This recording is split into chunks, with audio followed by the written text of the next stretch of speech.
हाँ, आज हमारे साथ नैनीताल के लोकप्रिय सांसद अजय भट्ट जी हैं। आइए अजय भट्ट जी से रूबरू होते हुए चार बातें अजय भट्ट जी से पूछते हैं। अजय भट्ट जी, मोहाली का नंदा देवी महोत्सव बहुत पुराना है और आसपास के नैनीताल और अल्मोड़ा के महोत्सव जो है वो राजकीय घोषित हो गए हैं, तो मोहाली के महोत्सव को राजकीय कराने के लिए क्या प्रयास करेंगे आप? अभी अल्मोड़ा और नैनीताल को राजकीय मेला घोषित किया है और वैसे भी नैनीताल अब ए सिटी में आ गया है, आपको पता ही होगा। इसके लिए सरकार से थोड़ी मदद भी मिलती है। जब मैं केंद्र में पर्यटन राज्य मंत्री था, अल्मोड़ा और नैनीताल को मैंने जो उन्होंने अपने प्रपोजल दिए थे एस्टीमेट के अनुसार धनराशि भी दिलाई थी। अब तो धनराशि सरकार से आएगी।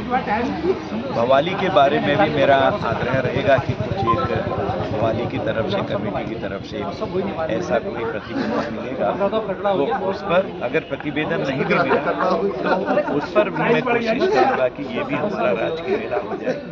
जहाँ जहाँ हमारे मेले हो रहे हैं वो राजकीय हो जाए, हमारी कुलदेवी की याद में और उनके आशीर्वाद की आकांक्षा में। और आशीर्वाद मिलता भी है, ये मेले हमारे हमेशा होते हैं। जैसे आज भवानी में डोला उठ गया है, 5 तारीख को हमारा नैनीताल में डोला उठेगा, ऐसे ही अल्मोड़े में डोला उठेगा।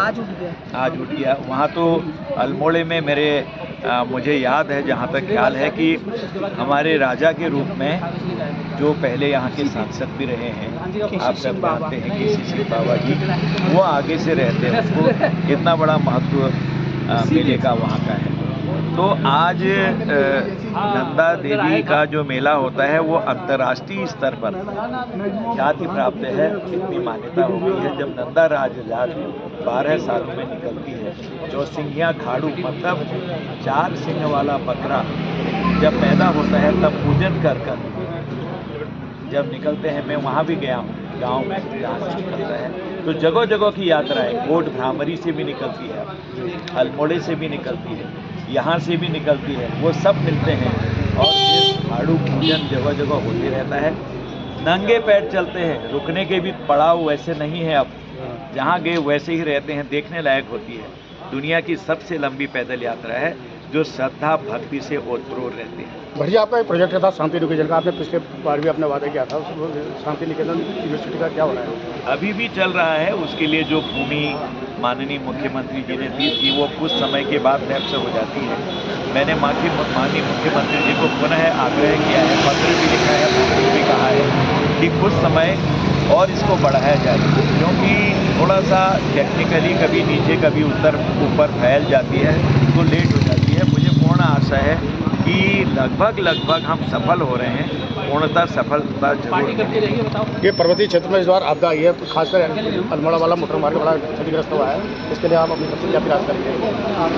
जगह जगह आपदाएं आई हैं, जनहानि भी हुई है, धनहानि भी हुई है। और पर्वतीय क्षेत्र में आप देखिए कि हम लोगों की नियति बन गई है कि हर साल में बारिश की मौसम में देखना पड़ता है और ऊपरी क्षेत्रों में जब हिमपात होता है वहाँ पर भी बड़ी कठिन स्थिति में जीवन यापन होता है। डिजास्टर मैनेजमेंट में हमारी सरकार काफ़ी आगे अब निकल आई है। मैं पहला डिजास्टर मैनेजमेंट का मंत्री रहा जब राज्य बना। डिजास्टर से पहले यानी कि आपदा से पहले, आपदा के दौरान, आपदा के बाद क्या करना चाहिए वो पूरी तरह से तत्परता से हमारी सरकार कार्य कर रही है। और NDRF, SDRF, हेलीकॉप्टर, हमारा डिस्ट्रिक्ट एडमिनिस्ट्रेशन और स्वयं मुख्यमंत्री और संबंधित सेक्रेटरी, चीफ सेक्रेटरी और संबंधित मिनिस्टर, ये सब अलर्ट मोड में रहते हैं। मुख्यमंत्री जी तो आपदा प्रबंधन सेंटर जो है, कई बार वहाँ जाके जिले की सूचना लेते हैं। हम जब अपने ज़माने में थे उसमें हमने खैरियत है, सब खैरियत है करके एक हमने कार्यक्रम चलाया था।